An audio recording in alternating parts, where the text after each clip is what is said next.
Imagine someone is beating you and raping you every day of your life. Nyla Amin carries with her the scars of a childhood cut short.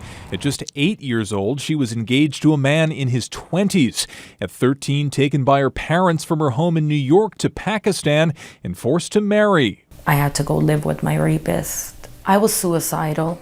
I tried to drink bleach. Amin's parents then planned to send her back to the U.S. and had her apply for papers to bring her 26-year-old husband into the country. So I was his lottery ticket out of Pakistan, and he was my first cousin. And in the eyes of the U.S. government, the arrangement was perfectly legal.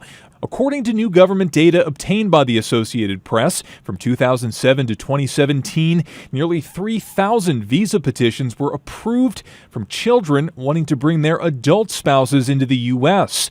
And more than 5,000 petitions were approved for adults wanting to bring child spouses to the U.S.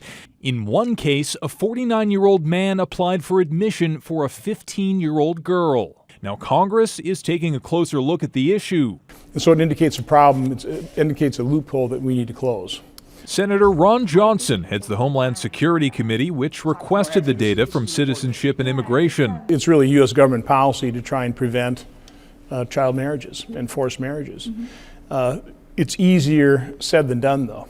He says U.S. Citizenship and Immigration Services needs to be more thorough in investigating applications to make sure applicants aren't in forced marriages. Action that couldn't come soon enough for victim advocates who say the lure of a U.S. passport is fueling the problem.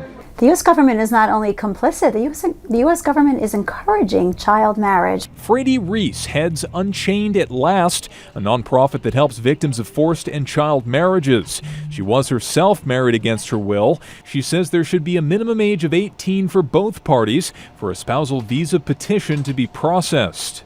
In many cases, the girls that I'm trying to help who are facing a forced marriage or have been forced to marriage, it's because of this immigration loophole.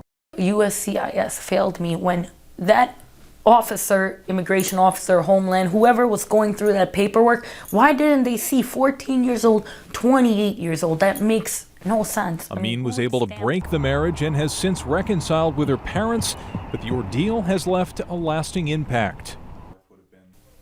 Like, I wonder if I wasn't damaged, like, would I have become a doctor? Like, you know, people my age, they have bachelors, they have masters.